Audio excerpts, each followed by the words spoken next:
On est le jeudi le 11 février, le 27 Shvat. Le cours est pour la Refoua Shlema de Jenna Yevgenia, Bat Clara Ludmila Lucia. Et on est le quatrième et dernier cours en ce qui concerne en tous les cas cette semaine. Le dernier cours de Parashat Mishpatim, ça sera un très très court cours aujourd'hui. Et je tiens à préciser, je le préciserai encore dans tous les cours qui suivront, Bezrat Hashem, que vous pourrez remarquer que nous avons maintenant introduit une nouvelle rubrique qui s'appelle la rubrique Purim, dans laquelle vous pourrez trouver les cours, 4 cours très très très intéressants sur Purim.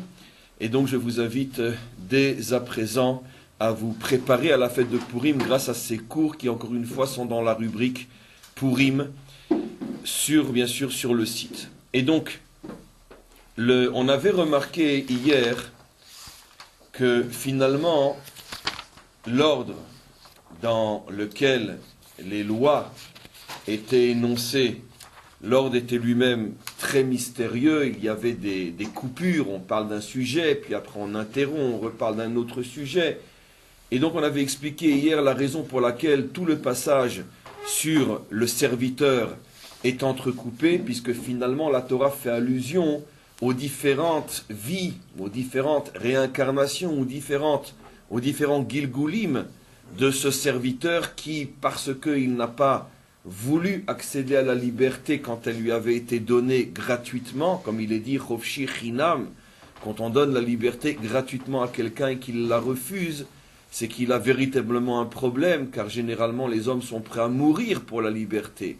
Et lui, voilà que la liberté lui est offerte et il la refuse, et donc ça engendre tout un ta'alir, tout un processus de vie dans lequel finalement il devra réparer tout ce qui a été raté à ce moment-là. Et on avait lu après ou pendant un passage qui faisait très essentiellement à la violence, un homme qui tue un autre homme ou un homme qui frappe un autre homme. Et là aussi, on avait vu que ce passage est entrecoupé par 2 lois qui concernent le même sujet, mais qui apparemment n'ont rien à voir avec le fait de tuer quelqu'un ou de le frapper ou de le blesser. C'est donc les lois qui concernent le non-respect de l'enfant par rapport à ses parents jusqu'au point de les frapper ou jusqu'au point de les maudire. Alors c'est vrai, vous me direz, le point commun, c'est que là encore on parle de violence, mais ce sont 2 types de violence dans des domaines tellement différents que forcément il y a une raison pourquoi la Torah introduit la méchanceté de l'enfant par rapport à ses parents en plein milieu, parce que c'est pas après, ça ne se suit pas, c'est en plein milieu. On passe d'une loi où un homme frappe à un homme, et puis après d'une loi où un enfant manque de respect à ses parents, on reparle du cas où un homme frappe un homme, on revient sur le cas où l'enfant maudit ses parents. Donc on est vraiment, vous le verrez vous-même, on va pas le relire, on l'avait lu déjà, on a 4 ou 5 versets qui sont, on pourrait dire, comme des Legos, où on passe de la violence d'un homme contre un homme à la violence d'un enfant contre ses parents. Alors pourquoi? Quelle est l'intention? Alors on va d'abord relire le verset 15 et le verset 17, ou en vérité le verset 14, 15, 16, 17. Vechi yazid ish al re'u, lorsqu'un homme donc agira avec méchanceté contre son prochain, les orgo et qu'il le tuera, be'orma, avec ruse, mais vous le prendrez de mon autel avec un A et vous le tuerez. Et après tout de suite, et celui qui frappe son père ou sa mère, lui aussi mourra, il mourra.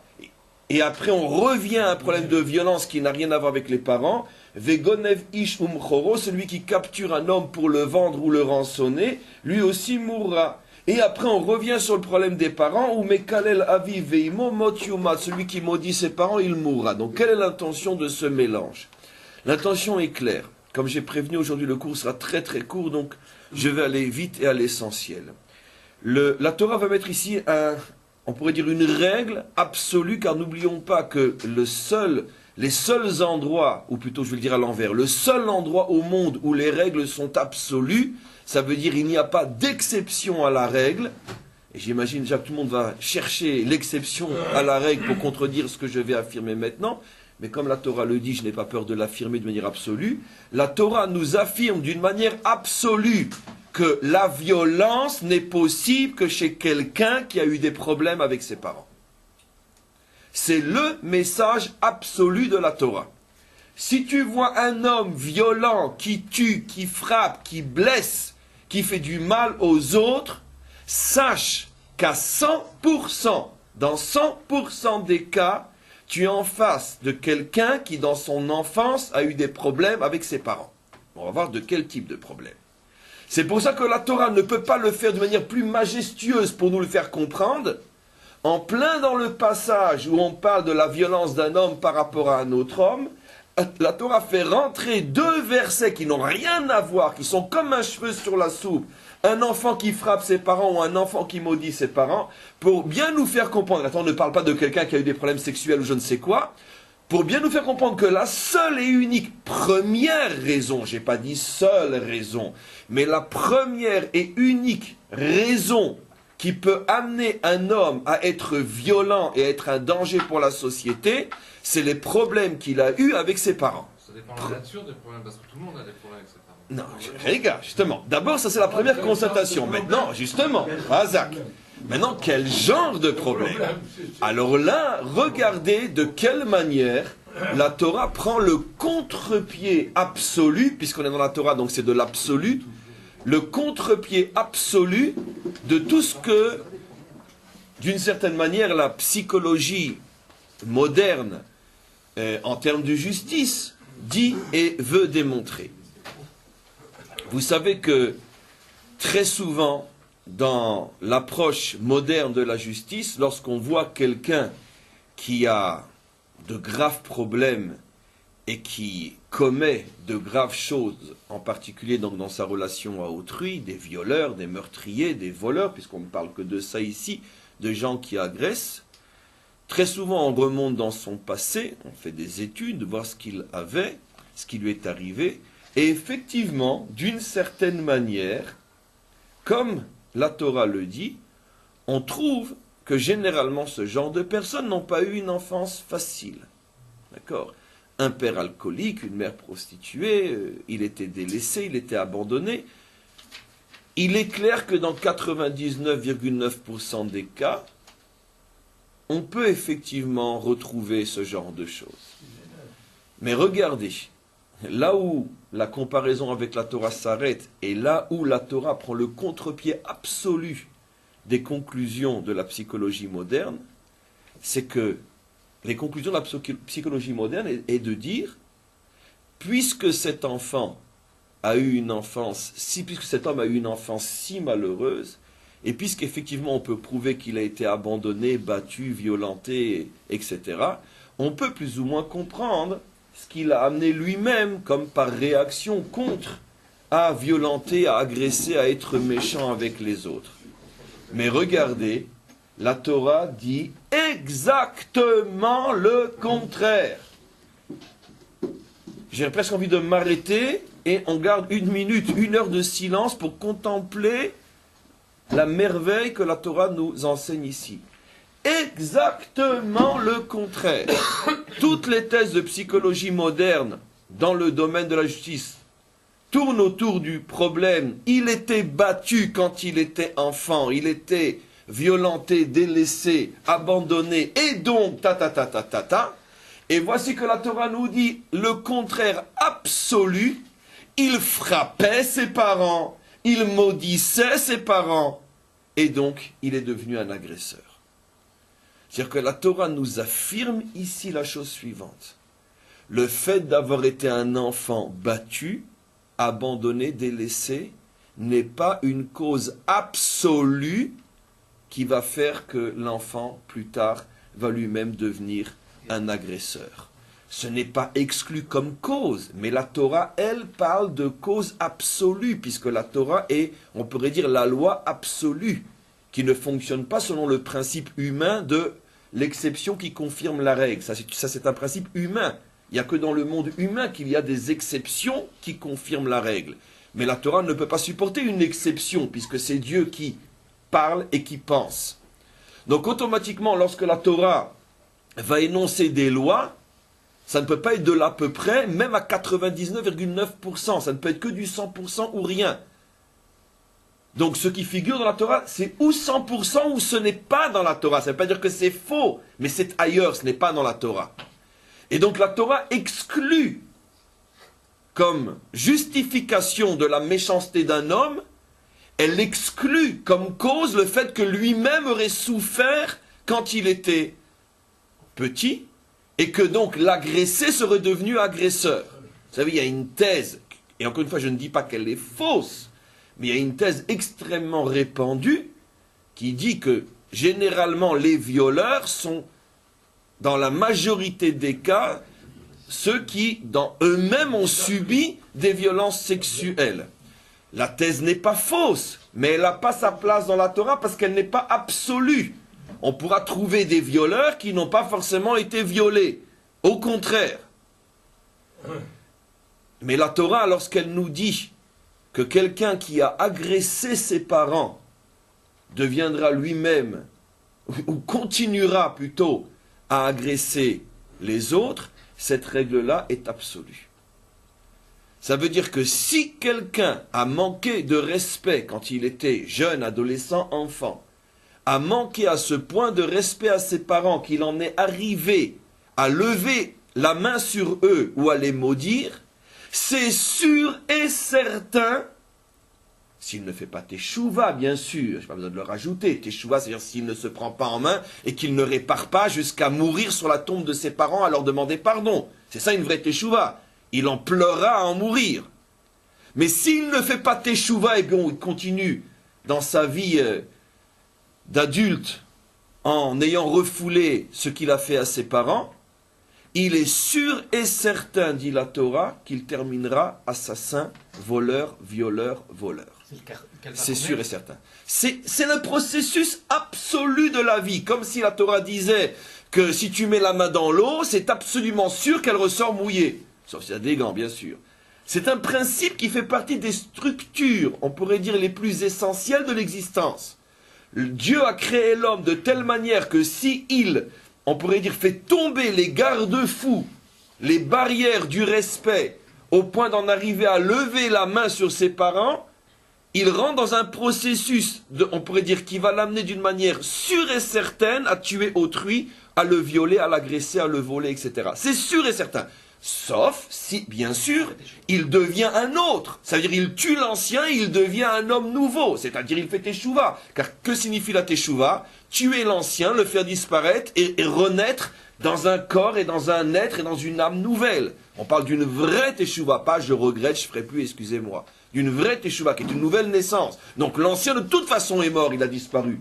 Mais tant que l'ancien n'est pas mort, c'est sûr que le processus va l'amener à. Et donc c'est pour ça que je dis encore une fois que ici la Torah prend le contre-pied absolu de la psychologie moderne, en ce sens qu'elle nous dit la chose suivante: au lieu de toujours chercher chez l'agresseur son passé de victime, cherchez plutôt son passé d'agresseur. Car il a commencé à être un agresseur lorsqu'il était enfant ou adolescent, dans sa propre maison, vis-à-vis de ses parents.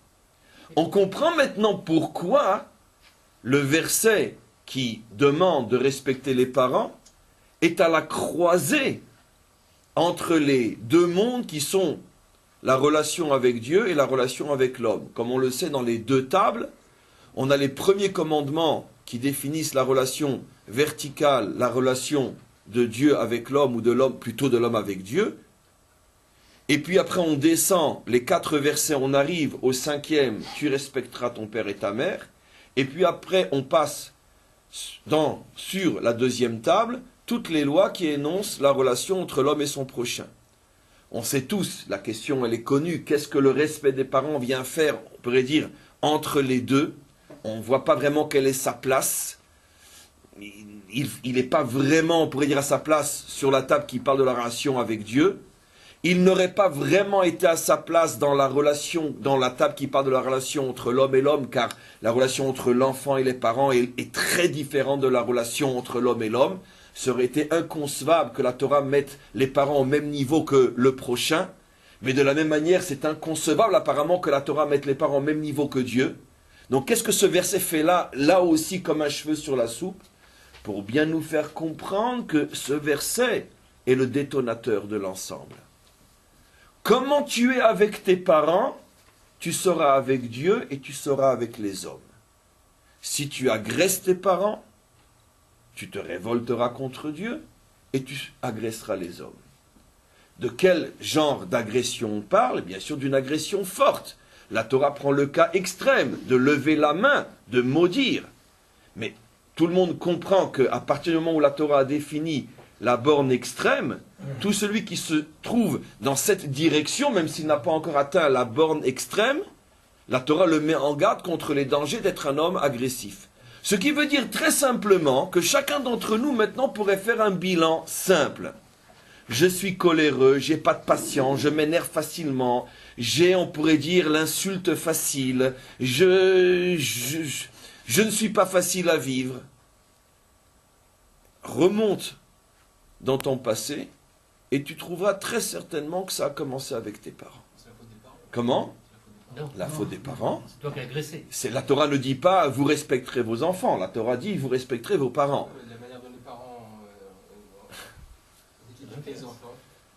Alors si c'était vrai, alors il y aurait donc forcément un verset, et il n'y en a pas un dans toute la Torah, il y aurait forcément un verset qui mettrait en garde les parents comment ils éduquent les enfants. Or, il n'y a, mais non, c'est le contraire là-bas, il n'y a aucun verset dans la Torah qui met en garde les parents par rapport aux enfants. C'est-à-dire, à la rigueur, ça rentre dans le cadre général d'un homme qui doit respecter un autre. Mais ce qui est très intéressant, c'est que il y a effectivement dans la Torah des versets qui disent qu'un homme doit en respecter un autre. Dans ce verset-là, bien sûr qu'on peut faire rentrer les parents par rapport à leurs enfants, qui doivent eux aussi respecter les enfants, mais il n'y a nulle part dans la Torah un verset qui s'arrête sur les parents eux-mêmes en tant que parents et qui leur dit « respectez vos enfants ». Ça ne veut pas dire qu'il ne faut pas respecter les enfants, bien évidemment. C'est le inné de l'âme. Mais comment? Comment? Éduquer les enfants à respecter les parents. Mais je te réponds encore une fois à la question. Si la Torah, je suis très clair, pensait qu'il pouvait y avoir une relation entre les deux, alors la Torah aurait dû dire quelque part vous éduquerez vos enfants, et de là on pourrait comprendre que si ce verset n'est pas respecté, tu vas voir, je vais répondre à ta question. Ta question au contraire est très très intéressante. Mais si la Torah avait dit quelque part vous éduquerez vos enfants, et que après la Torah parle de cas de non-respect des enfants par rapport à leurs parents, effectivement on pourrait à ce moment-là dire peut-être que parce que ce verset n'a pas été respecté, donc la conséquence est. Mais tu vois que volontairement, et ça ne peut pas être un oubli, la Torah se refuse de transformer en obligation le fait que les parents doivent éduquer les enfants. Pourquoi? Mais la raison est simple. Parce que la Torah considère qu'il n'y a aucune justification au monde qui puisse permettre de comprendre qu'un enfant lève la main sur ses parents. La réponse, je vous en supplie, laissez-moi terminer. La réponse est absolue. On est devant la Torah ici. On n'est pas devant un livre de jurisprudence qui sort de la tête de tel penseur ou tel philosophe ou tel je ne sais quoi. La Torah veut nous montrer ici que quelle que soit l'éducation qu'un enfant ait reçue, il y a deux garde-fous qu'il ne pourra jamais faire tomber et se chercher des excuses, c'est lever la main sur les parents et maudire les parents. Tu peux prendre la porte, tu peux partir, tu peux ne plus leur parler, tu peux hausser le ton, tu peux leur dire zut, c'est pas maudire, s'ils t'ont mal éduqué, mais lever la main sur, non. La Torah nous révèle ici qu'il y a des mécanismes profonds dans un être humain qui font que même s'il a été maltraité par ses parents, il y a un garde-fou qui normalement doit l'empêcher de rendre un coup pour un coup. L'inverse. Rega. Et donc, si ce garde-fou, tu le fais sauter, la Torah t'assure, c'est pas malheureusement, que tu deviendras un assassin. C'est sûr et certain que tu deviendras un assassin. Rétroactivement, d'accord, la Torah donc affirme, et j'espère qu'on ne prendra pas à défaut, mais la Torah affirme que tout homme sur terre qui en arrive d'une manière préméditée à tuer son prochain, on parle de préméditation, c'est sûr et certain que dans son enfance, il a frappé ou maudit ses parents.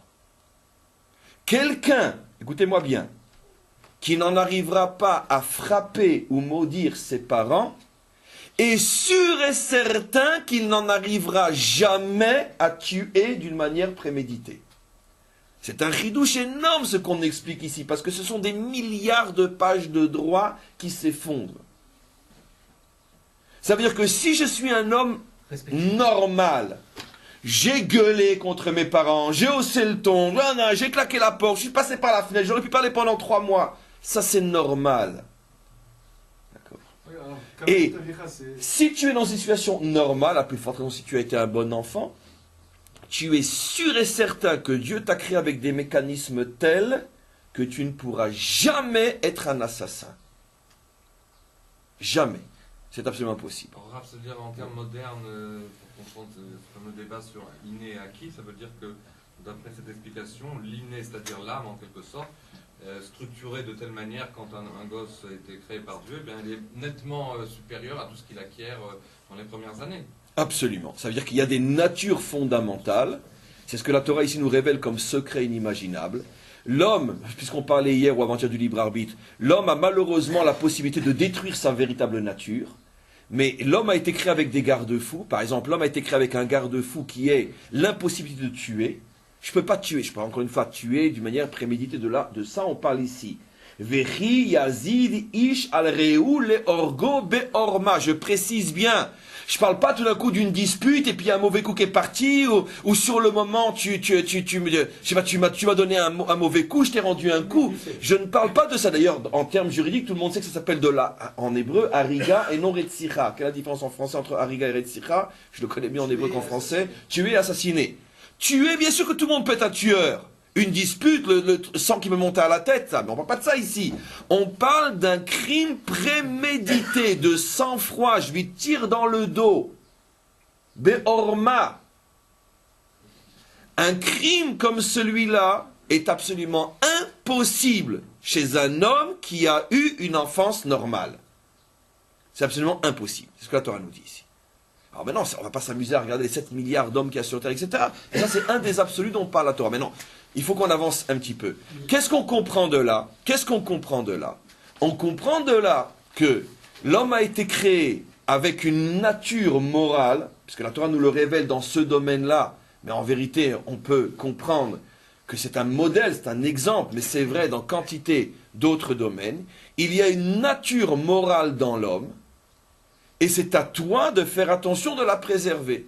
Si tu fais certaines choses, à ce moment-là, tu portes atteinte à ta nature morale et automatiquement, tu peux en arriver à avoir un comportement qui est terrible. Alors maintenant, on comprend pourquoi j'ai expliqué tout ça. Il nous reste très peu de temps, donc je vais aller vite. Pourquoi la Torah met l'accent maintenant sur cette notion-là? Parce qu'elle veut confirmer tout ce que j'explique depuis le début de la semaine, comme quoi le mal est une réalité absolue qui ne peut pas ne pas être réparée parce que c'est une réalité génétique. À partir du moment où tu as fait le mal, c'est en toi, dans ce qu'on appelle la structure génétique spirituelle de l'homme. Donc je ne peux pas te laisser dans cet état-là, il faut absolument que ça soit réparé. D'où tout ce qu'on a expliqué sur les réincarnations, sur le parcours des âmes, etc. etc.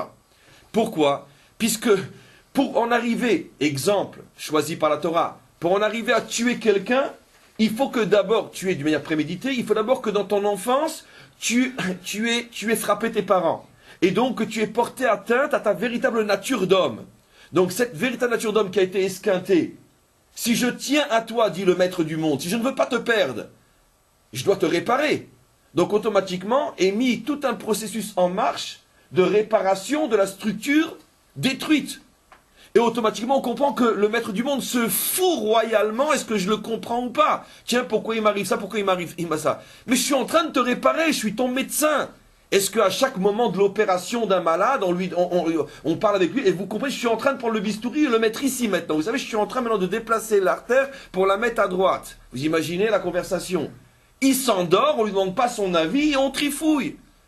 Pourquoi? Parce qu'on répare ce qui est cassé.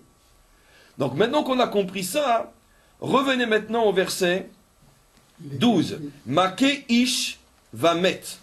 Lorsque un homme frappe, verset 12, lorsqu'un homme frappe un autre homme, va mettre et qu'il meurt, mot yumat, mourir il mourra. On avait posé la question, ce que je vais dire est vrai dans toute la Torah. Pourquoi c'est marqué mot yumat? On meurt qu'une fois. Non.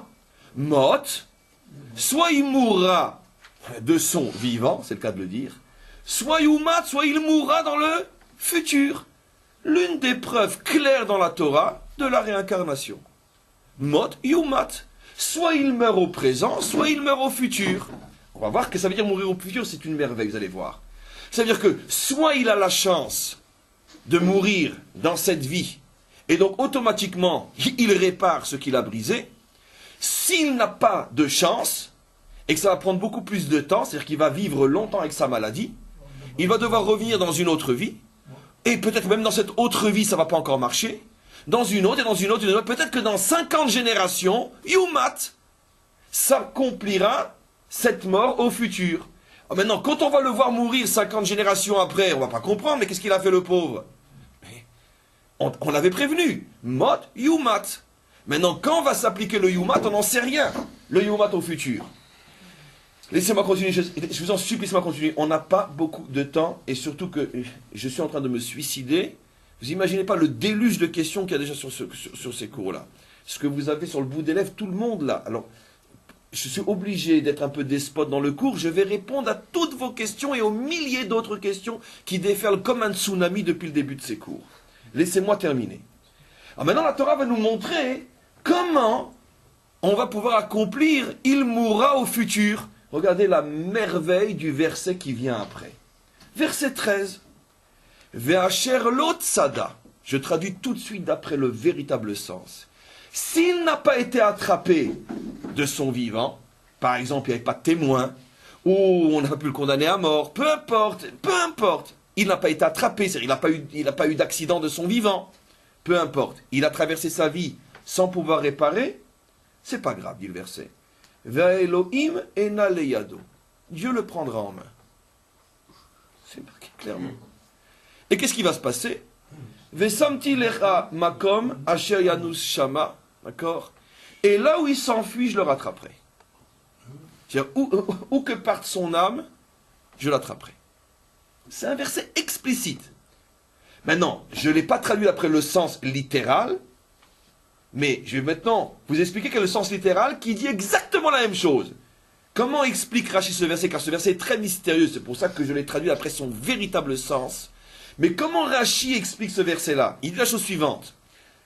De quoi on parle? On parle de quelqu'un qui passait sous une échelle, et puis quelqu'un était en train de descendre de l'échelle. C'est Rashi explique, vous regardez sur place.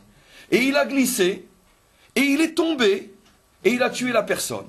Et Rashi dit, sache en vérité que cette personne qui était en dessous de l'échelle était quelqu'un, c'est tout ce que j'ai traduit moi, était quelqu'un qui avait tué une personne, mais qui n'avait pas pu être condamné à mort. Et que donc, qu'est-ce que fait Hachem? Vehena leyado. Hachem l'a pris en main, et il s'est arrangé pour qu'il passe sous une échelle au moment où quelqu'un descendait, qu'il glisse et qu'il tombe dessus.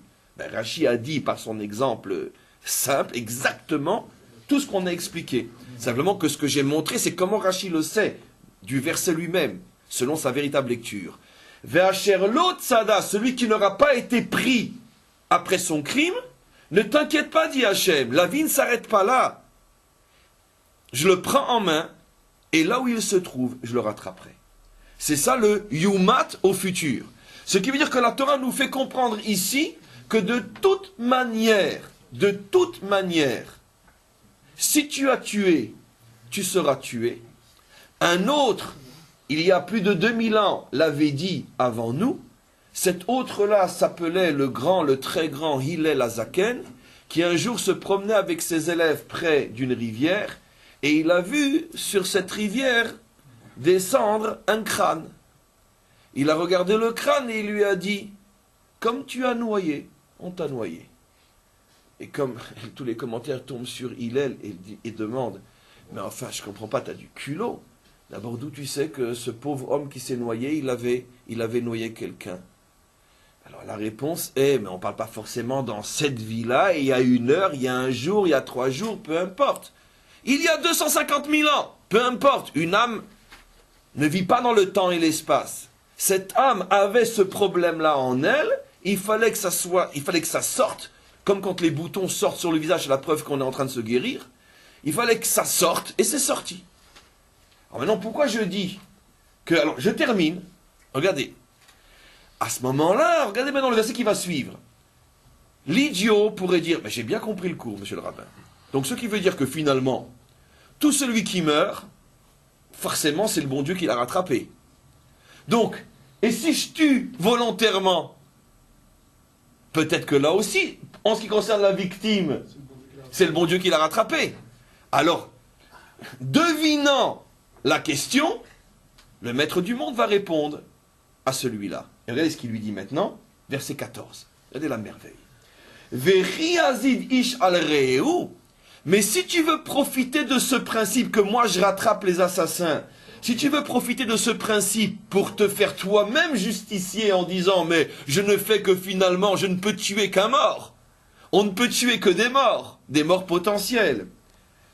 Mais imisberi tikachenu lamut. De mon sanctuaire, j'irai te chercher pour te tuer toi aussi.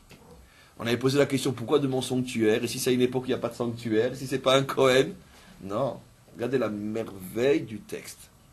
Dieu nous dit, moi, la manière dont je gère mon monde, avec ce genre de personnes, c'est comme un sanctuaire. Pourquoi? C'est quoi le sanctuaire? C'est quoi l'autel, pardon? C'est l'endroit où on fait, entre parenthèses, des sacrifices. Mais c'est l'endroit où on fait des réparations. Pourquoi on apporte ces sacrifices pour réparer? Le maître du monde dit, c'est vrai. Moi, quand je prends quelqu'un et que je l'amène là, et je le fais passer sous une échelle, etc., etc., je suis comme un Cohen qui amène des sacrifices sur l'autel pour les réparer.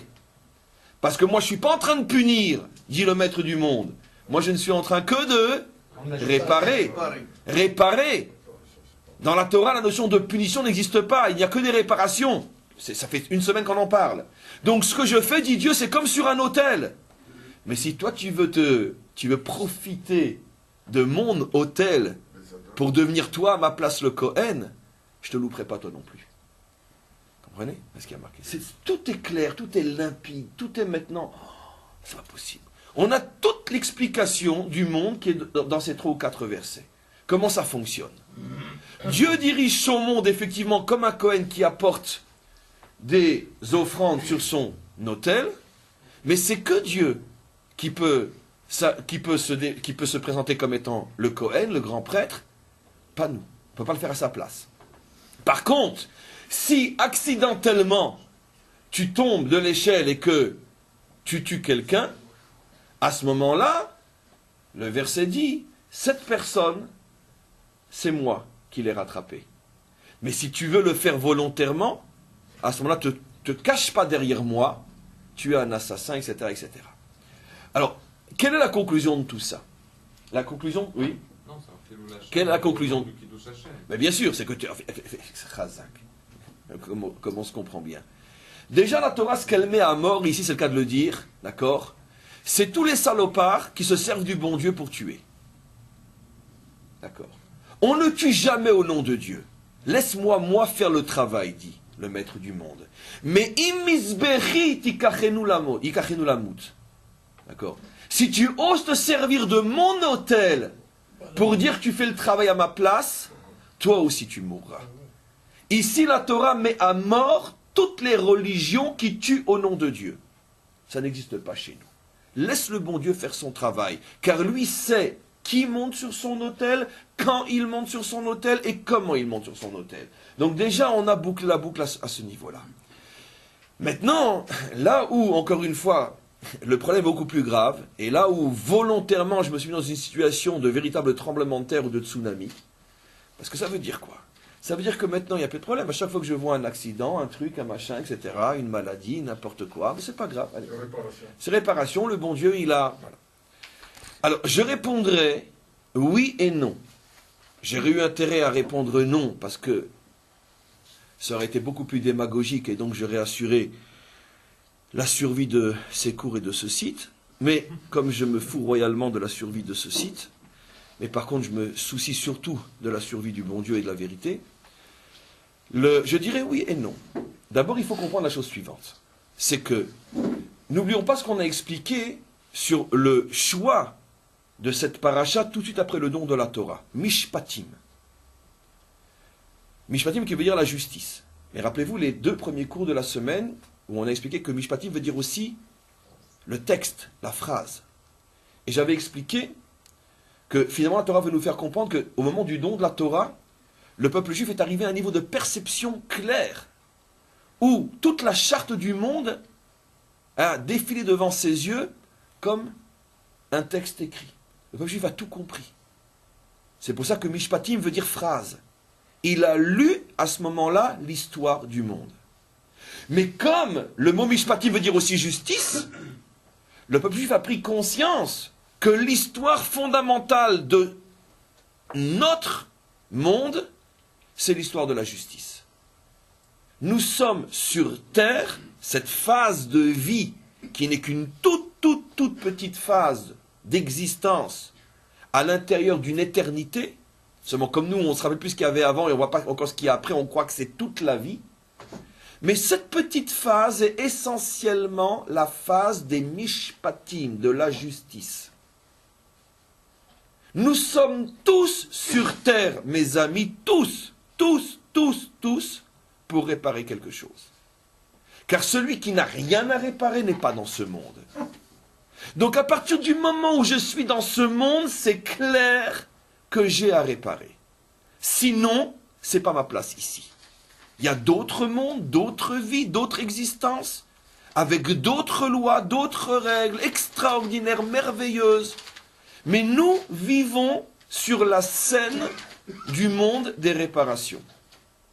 C'est ce que nous avions vu, rappelez-vous, dans les cours du Tzemar Tzedek, où on avait expliqué que dans le langage de la Kabbalah, nous sommes dans la Shemitah Shniya, la deuxième Shemitah qui est par rapport à la tribu de Gvura. Rappelez-vous ce magnifique cours. Il y a plusieurs types d'existence, il y en a au moins 7, et chaque type d'existence dure 7000 ans, ça fait donc 49 000 ans. Et nous sommes dans la deuxième phase de 7000 ans qui est sous la tribu de Gvura de la rigueur. Ce qui veut dire que nous sommes, en bon français, dans l'existence des réparations, dans l'histoire des réparations.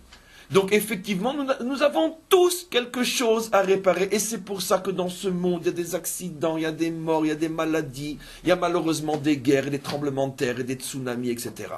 Parce que le monde entier est en état de réparation. Et nous avons expliqué pendant une semaine pourquoi il faut passer par là pour être réparé. Ça va tellement loin, mes amis, que comprendre ça et l'accepter, c'est aussi le garant de notre délivrance. C'est ce que, effectivement, le verset dit, Tzion bemishpat tipade.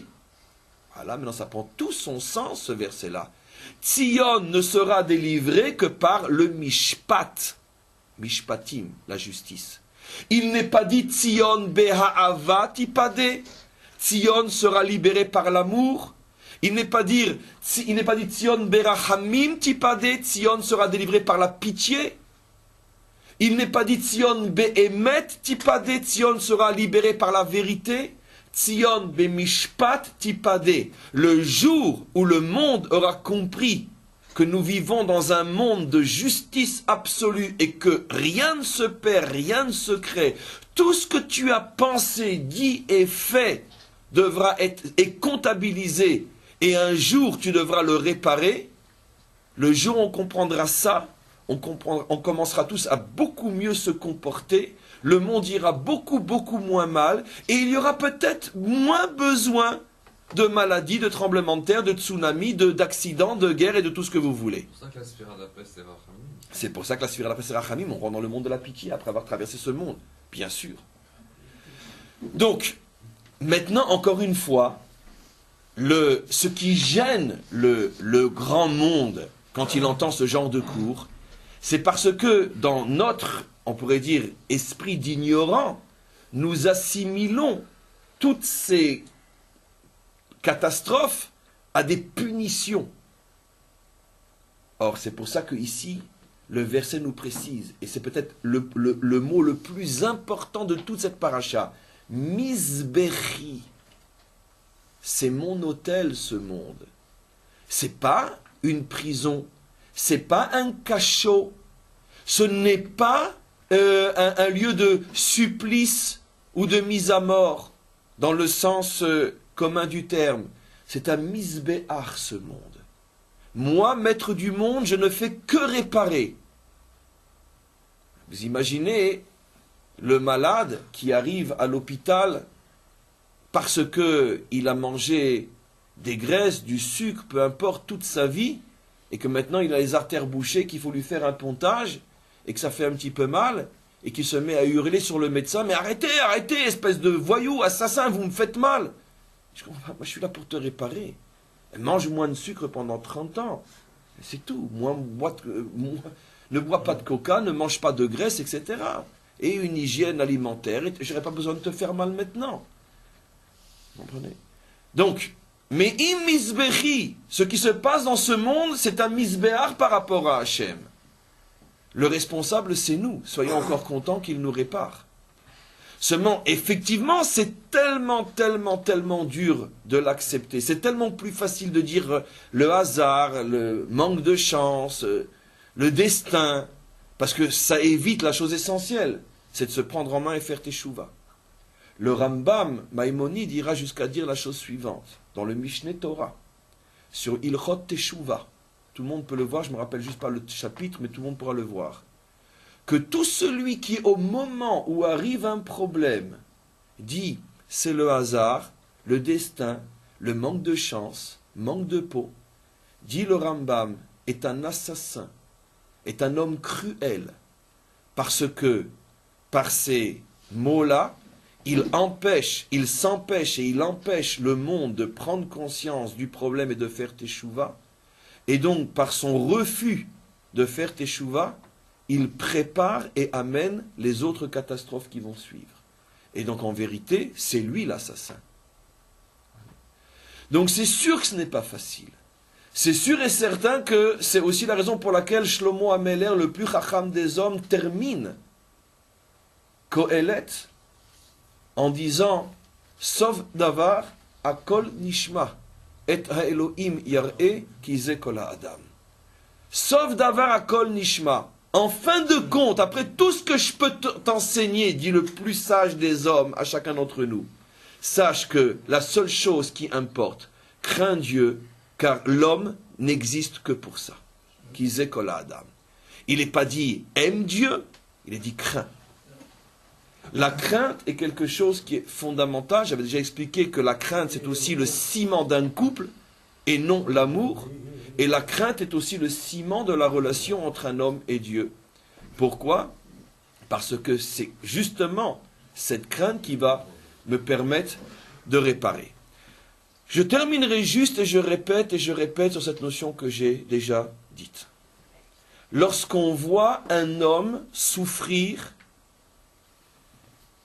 et qu'à ce moment-là on se permet, à cause ou sous prétexte des cours qui ont été donnés, on se permet d'avoir une pensée genre, c'est qu'il le mérite quelque part, à ce moment-là, cet homme qui ne serait traversé qu'une fraction de seconde par cette pensée, perd son statut d'humain.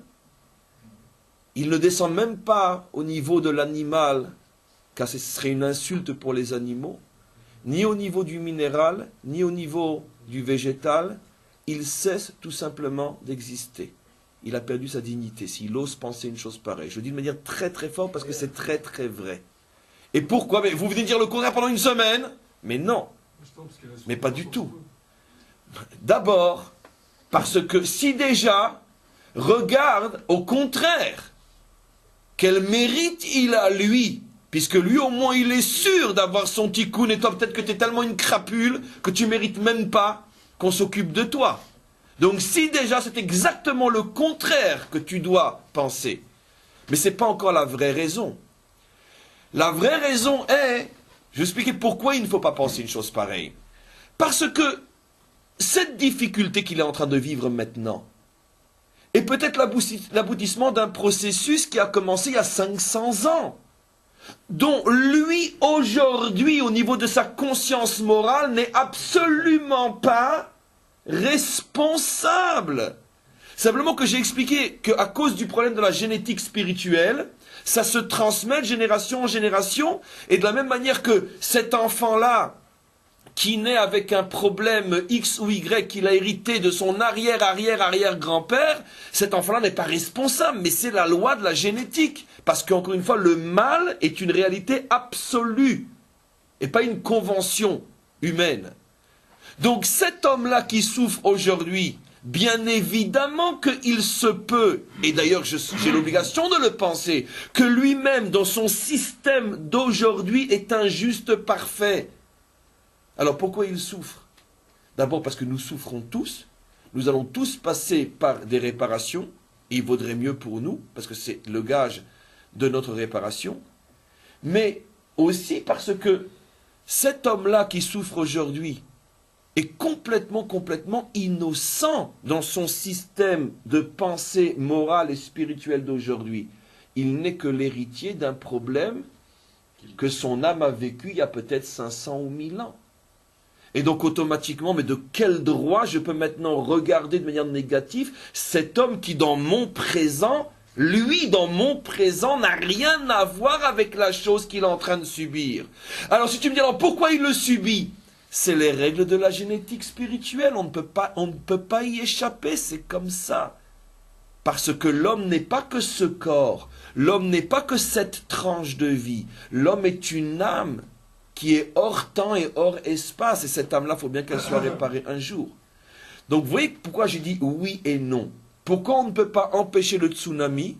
Pourquoi tous ceux qui décideront de ne plus écouter les cours, ils auront peut-être raison à partir d'aujourd'hui? Et pourquoi en même temps ils ont complètement tort? Parce que la vérité est ce qu'elle est. La vérité est ce qu'on a expliqué. Maintenant j'ai expliqué en même temps, et je pense d'une manière assez claire, que toutes ces vérités expliquées pendant une semaine, non seulement ne justifiaient aucun regard accusateur sur celui qui souffre, mais bien au contraire. C'est exactement le contraire qui doit on pourrait dire qui doit être engendré, et que à chaque fois que je vois une personne dans la difficulté, je dois au contraire me dire, si déjà le juger, combien doit-il être grand dans sa racine pour que le maître du monde l'ait fait monter sur son autel avec un A. Et donc à combien plus forte raison quand il s'agit du Ham Israël. On comprend maintenant que finalement, ce que toutes les nations, et je termine par cette affirmation, ce que toutes les nations prennent comme preuve du fait que nous avons été abandonnés, l'exil, nos souffrances, ce que eux prennent comme preuve de l'abandon est en vérité la preuve la plus éclatante que nous sommes le seul et unique peuple jamais abandonné. Car malheureusement, on ne passe pas trop de temps sur terre sans que les événements nous rattrapent et nous poursuivent. On n'a pas la chance qu'ont certains de pouvoir s'engraisser et vivre des décennies et des siècles sans trop de problèmes. Nous, on n'a pas ce luxe, mais c'est donc bien la preuve que nous sommes toujours sur l'autel de Dieu et qu'il ne nous laissera jamais non réparés. Et donc, au contraire, nation du monde, regardez l'histoire du peuple juif et vous comprendrez que s'il y a un peuple qui est véritablement élu sur terre, c'est bien le nôtre, pour ceux qui font l'effort de comprendre tout ce qui a été dit depuis une semaine. Amen vechen yeh ratson.